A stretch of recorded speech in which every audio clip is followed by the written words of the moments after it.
क्यों 14 साल के इस डांसर को उसके ही गुरु ने प्रेग्नेंट करके मां बनाकर छोड़ दिया। बॉलीवुड की एक लेजेंडरी कोरियोग्राफर और फिल्म राइटर जिन्होंने अपनी मेहनत के दम पर बॉलीवुड में अपनी अलग पहचान बनाई, वो कोरियोग्राफर जिन्हें बॉलीवुड की सबसे सक्सेसफुल डांस डायरेक्टर के रूप में जाना जाता है, जिन्हें हिंदी सिनेमा की पहली महिला कोरियोग्राफर होने का गौरव हासिल हुआ और जिन्होंने अपने 40 साल के करियर में करीब 3000 से भी ज्यादा गानों को कोरियोग्राफ किया है। लेकिन क्या आप जानते हैं इन्होंने भयंकर गरीब पेट पालने के लिए 3 साल की उम्र से ही काम करना शुरू कर दिया था। हम बात कर रहे हैं बॉलीवुड की जानी मानी कोरियोग्राफर सरोज खान की। क्या आप जानते हैं कि सरोज खान ने 12 साल की उम्र में ही बॉलीवुड कोरियोग्राफर बनने का एक सपना पूरा कर लिया था। सरोज खान वही कलाकार हैं जिन्हें पहली बार बेस्ट कोरियोग्राफर का फिल्म फेयर अवार्ड मिला था और जिनकी वजह से ही फिल्म फेयर ने इस कैटेगरी को शुरू किया था। इन्हें अपने भाई बहन को पेट पालने के लिए नर्स और रिसेप्शनिस्ट की नौकरी भी करनी पड़ी थी, लेकिन इसके बावजूद भी कई बार भूखे पेट ही सोना पड़ता था। सरोज खान का जन्म 22 नवंबर 1948 को मुंबई के एक हिंदू परिवार में हुआ था और इन्हें नाम मिला निर्मला। इनसे छोटी इनकी 4 बहनें और एक भाई भी था। उनकी माता ने एक दिन अपनी परछाई के साथ उन्हें हाथ हिलाते हुए देखा तो डॉक्टर के पास ले गई, ये सोचकर कि सरोज का मानसिक संतुलन ठीक नहीं है। लेकिन डॉक्टर ने कहा कि आपकी बेटी बिल्कुल ठीक है और उसे डांस का बहुत शौक है, इसे डांस सिखाएं या फिर पैसे कमाना चाहती हैं तो फिल्मों में काम करने के लिए ले जाइए। उस डॉक्टर ने ही अपनी जान पहचान के जरिए निर्मला को फिल्मों में कुछ काम दिलवा दिया। पहली बार निर्मला को अभिनेत्री श्यामा की फिल्म में उनके बचपन का किरदार निभाने का मौका मिला और निर्मला ने कुछ फिल्मों में चाइल्ड आर्टिस्ट के तौर पर काम किया। बड़े होने के साथ साथ इन्हें बाल कलाकार का काम मिलना बंद हो गया और परिवार को गुजारे की चिंता सताने लगी, क्योंकि उनकी कमाए पैसे से ही घर चल रहा था। ऐसे में उन्होंने 6 महीने नर्स का काम किया, लेकिन वहां पैसे बहुत कम मिलते थे, इसीलिए उन्होंने टाइप राइटिंग का कोर्स कर लिया और टेलीफोन रिसेप्शनिस्ट की हैसियत से भी नौकरी करने लगी।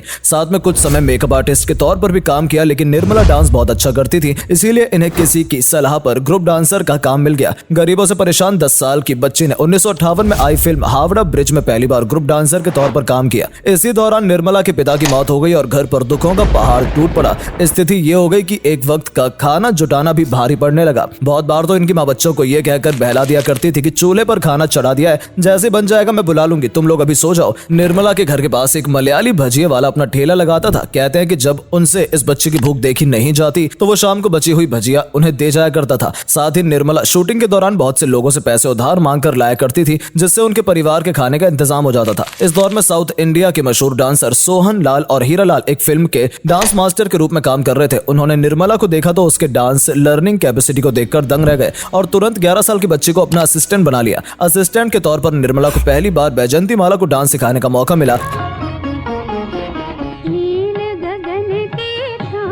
वैजयंती माला को यकीन ही नहीं हुआ कि उन्हें एक 12 साल की बच्ची से डांस सीखना है। यहीं से निर्मला मशहूर हो गई और इसके बाद कई फिल्मों में असिस्टेंट के तौर पर उन्होंने काम किया। मास्टर सोहन लाल के साथ काम करते हुए निर्मला ने अपना नाम सरोज खान रख लिया और उनकी शख्सियत से काफी प्रभावित हुई थी और सरोज उनसे प्यार कर बैठी। हालांकि सोहन लाल पहले से शादीशुदा थे। सोहन लाल को भी इस बात से कोई ऐतराज नहीं था और उन्होंने अचानक साल 1976 में शादी कर ली। उस समय सरोज सिर्फ 13 साल की थी और सोहन लाल 43 साल के थे। शादी के बाद 13 साल की बच्ची को पता चला कि सोहन लाल पहले से शादीशुदा है और उनके 4 बच्चे भी हैं, लेकिन अब पछताने के अलावा उनके पास कोई चारा नहीं था, क्योंकि उनकी कमाई का जरिया भी सोहन लाल ही थे। शादी के बाद उनके 3 बच्चे हुए, एक बेटा राजू, एक बेटी जिसकी मौत हो गई और एक और बेटी हुई कुक्कू। इस तरह 17 साल की उम्र तक सरोज 3 बच्चों की मां बन गई। लेकिन इसके 4 साल बाद ही सोहन लाल और सरोज का रिश्ता टूट गया। बताते हैं कि सोहन लाल ने सरोज के बच्चों को अपना सरनेम देने से मना कर दिया था। ऐसे में सरोज अपने बच्चों को लेकर पति से अलग हो गई, लेकिन प्रोफेशनली ये दोनों एक दूसरे के साथ काम करते रहे, क्योंकि ये सरोज की मजबूरी थी। इसी बीच बतौर इंडिपेंडेंट कोरियोग्राफर सरोज को गीता मेरा नाम फिल्म मिली और जब साधना ने डायरेक्शन में पहला कदम रखा तो उसमें कोरियोग्राफी करने के लिए सरोज को ही बुलाया गया।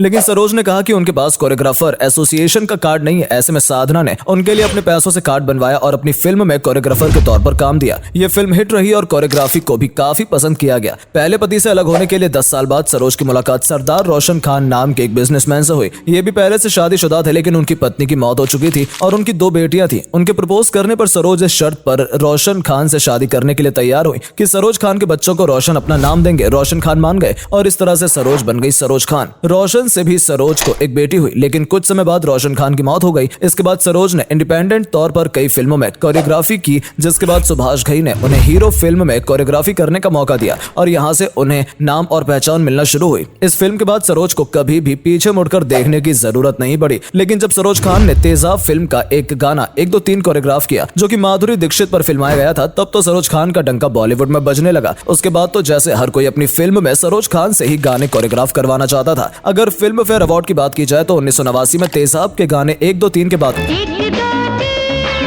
5 6 7 8 9 10 11 12 13 1990 में चालबाज के गाने न जाने कहां से आई है के लिए भी इन्हें बेस्ट कोरियोग्राफर का अवार्ड दिया गया। फिल्म सैलाब के गाने हमको आजकल है इंतजार के लिए भी अवार्ड दिया गया।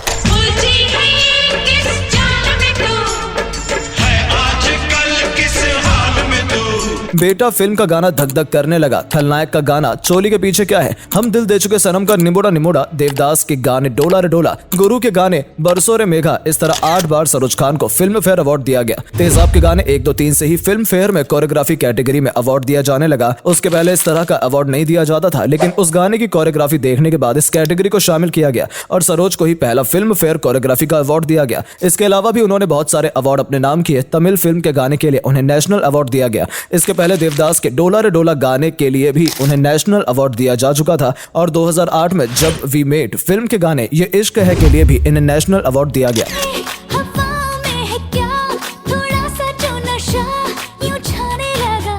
सरोज खान ने छोटे पर्दे पर भी कई डांस शोज जज किए थे। इसके अलावा देश भर में सरोज खान की डांस एकेडमी भी चलती है, जहां पर बच्चों को डांस सिखाया जाता है। सरोज खान सिर्फ डांस मास्टर नहीं थी बल्कि लेखक भी थी और उन्होंने कई फिल्मों की कहानी लिखी है, जिनमें से कुछ बड़ी हिट भी रही हैं। उनकी लिखी पहली फिल्म थी वीरू दादा, दूसरी फिल्म थी खिलाड़ी जिसमें अक्षय कुमार और दीपक तिजोरी ने काम किया था, जो सुपर हिट रही थी। इसके अलावा है हम है बेमिसाल, छोटे सरकार, नजर के सामने, दिल तेरा दीवाना, दावा, भाई भाई और होते होते प्यार हो गया नाम की फिल्मों की स्टोरी भी लिखी है। 40 साल लंबे अपने करियर में सरोज खान ने हर वो मुकाम हासिल किया जो एक कलाकार का सपना होता है। सरोज खान से डांस सीखने वाले अपने आप को बेहद ही खुशकिस्मत समझते थे, जिसमें से माधुरी दीक्षित और गोविंदा उनके बहुत बड़े फैन हैं। उनकी कोरियोग्राफी और डांस स्टेप को देखकर हर कोई थिरकने लगता था और यही वजह थी कि डांस मास्टर के रूप में बॉलीवुड में उनकी जगह कोई नहीं ले पाया। 3 जून 2020 को 71 साल की उम्र में सरोज खान ने इस दुनिया को अलविदा कह दिया, लेकिन अपने पीछे सरोज खान डांस का बहुत बड़ा खजाना छोड़ गई और बॉलीवुड के डांस स्टेप्स में सरोज खान को हमेशा याद किया जाएगा।